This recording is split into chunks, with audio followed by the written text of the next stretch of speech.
What's up mga guys? Good morning sa lahat dyan. Sa Pilipinas at saan mang bansa. Ang oras dito sa Saudi Arabia ay 2:30 ng madaling araw.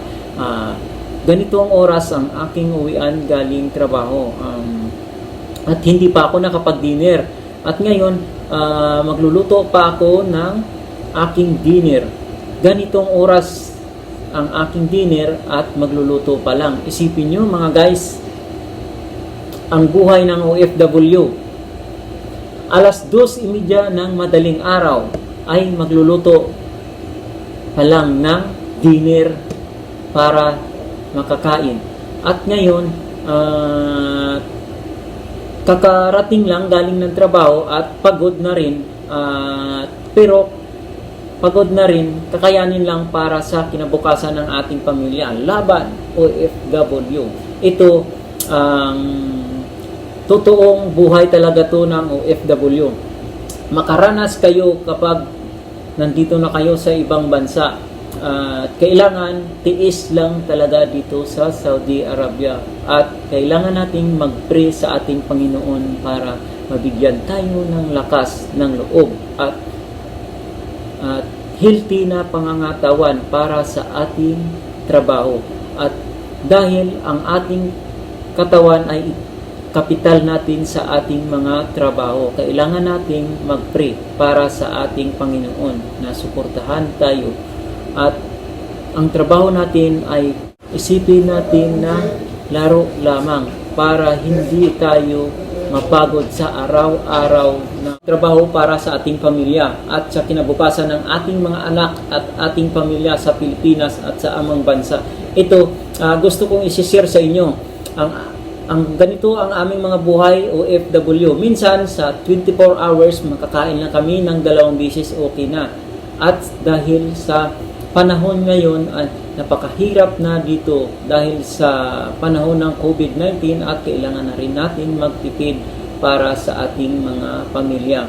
At nagpapasalamat ako sa ating Panginoon dahil binigyan niya ako ng lakas at loob na magtrabaho dito sa Saudi Arabia dahil first time ko pa lang dito magtrabaho sa Saudi Arabia at hindi niya ako pinabayaan. At kahit masyadong mahaba yung oras minsan, okay lang. Kaya binigay ni Lord to para sa atin at challenge to sa ating buhay. Salamat talaga sa Panginoon dahil binigyan ako ng magandang trabaho dito sa Saudi Arabia. At ngayon,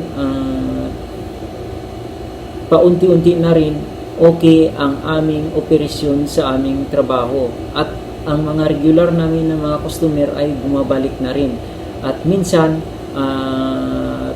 masaya na rin kami dahil sa awa ng Panginoon, binigyan na kami ng maraming customer para sa aming restaurant na pinapasukan at para yung aming mga amo ay masaya rin dahil sa mga customer na nakikita nila na pumapasok ay parami na din. At siguro na-realize din ng aming amo na parami ang aming customer ay masaya na rin sila. At ito, isipin natin pag tayo nagtatrabaho sa ibang bansa ay kailangan natin magpursige para sa kinabukasan natin at kinabukasan ng ating pamilya. Laban OFW. Ito lang ang aking maisishare sa inyo. At okay lang naman, halimbawa, pag start ng duty ay marami na kaagad na pag-start ng duty, marami na kaagad na nakaabang ng mga customer niyan at hindi na kami makakain. Kailangan natin magtipid dito sa Saudi Arabia dahil crisis din dito sa Saudi Arabia.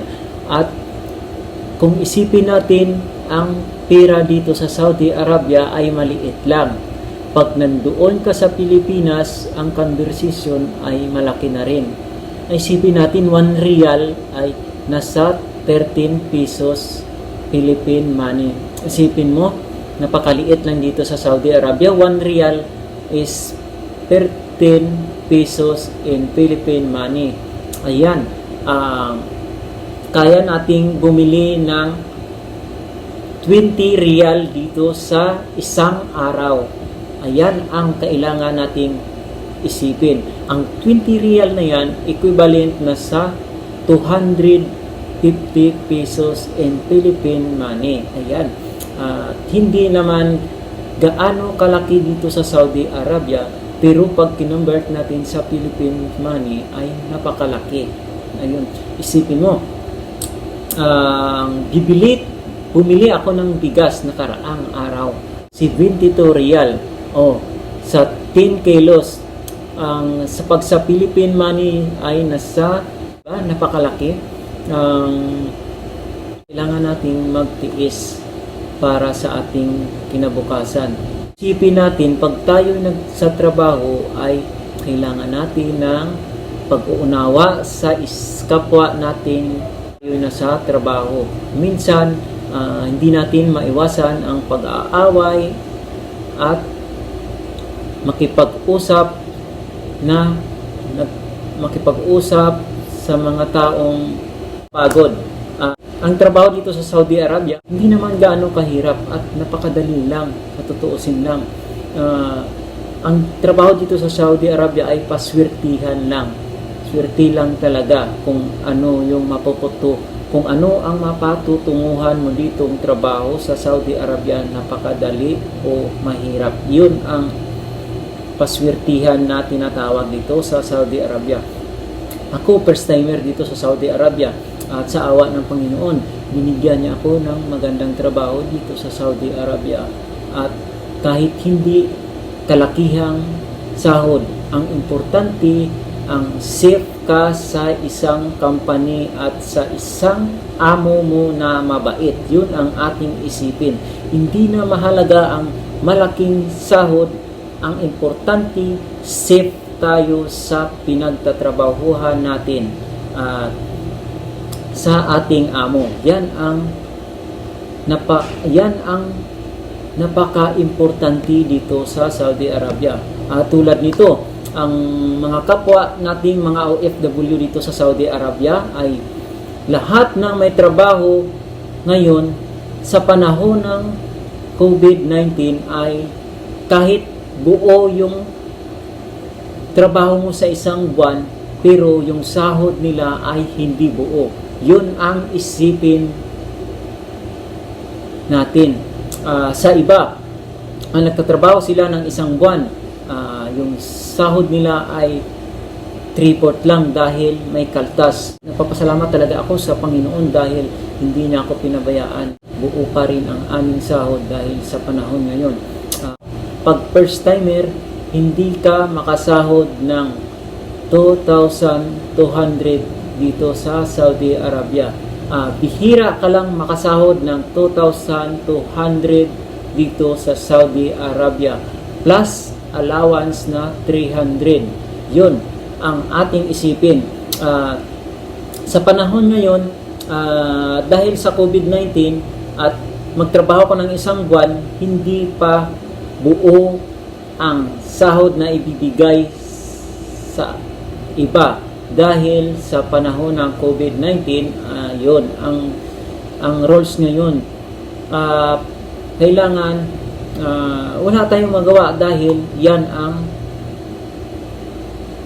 ang bigay ng ating amo. Ito, na-share ko lang sa inyo. Itong aking mga karanasan dito sa Saudi Arabia. Isipin nyo, ganitong oras, kakarating lang galing ng trabaho at magluluto pa sa amin para sa aking dinner. Isipin nyo, sa Pinas tulog pa yung mga tao sa ganitong oras, alas 2:30 ng madaling araw dito sa Saudi Arabia. Pag sa Pinas, coming 8 a.m. Tulog pa ang mga tao sa Pinas. Dito sa Saudi Arabia ay magluluto pa lang ako ng aking dinner para sa aking dinner ngayon. Kahit pagod, tinitiis lang para sa kinabukasan ng ating pamilya. Laban OFW. Ito yung tandaan nyo, mga OFW at sa mga gustong mag-abroad dyan. ito yung buhay ng OFW. At hindi nyo pa naranasan. Ang ulam dito sa Saudi Arabia ay ako, sa totoo yan, totoong kwento to. Sa totoong kwento to. Isang taon ako dito at 3 months. Sa isang taon at 3 months, ang ulam ko talaga niyan ay garjir at kalabasa lang talaga at upo yung ulam ko. Araw-araw yan. At hindi yan ang nararanasan ko dito sa Saudi Arabia. Ang importante, makakain tayo ng gulay para sa ating katawan. At napaka-importante ang gulay sa ating katawan. Mas lalo dahil haba ng duty namin dito sa Saudi Arabia, kailangan ko ng gulay para sa aking katawan. Kahit papano hindi tayo papabayaan ng ating Panginoon para sa ating trabaho at binigyan tayo ng magandang trabaho at magandang kinabukasan. Gusto ko talagang magpapasalamat sa ating Panginoon dahil binigyan niya ako ng magandang trabaho dito sa Saudi Arabia at hindi napakahirap na trabaho. Ito, sinishare ko sa inyo. Mga guys, ito, totoong kwento to. Sa buhay ng OFW ay minsan hindi maganda, minsan ay maganda. Tingin mo dito sa Saudi Arabia, surtihan lang o maganda ang trabaho mo o hindi maganda. Yan ang isipin natin. At pag dito ka sa Saudi Arabia, kailangan, yan lang po ang maisishare ko sa inyo. At maraming salamat. Bago pa lang kayo sa aking channels, huwag kalimutang mag-like, share, and subscribe my YouTube channel. Thank you.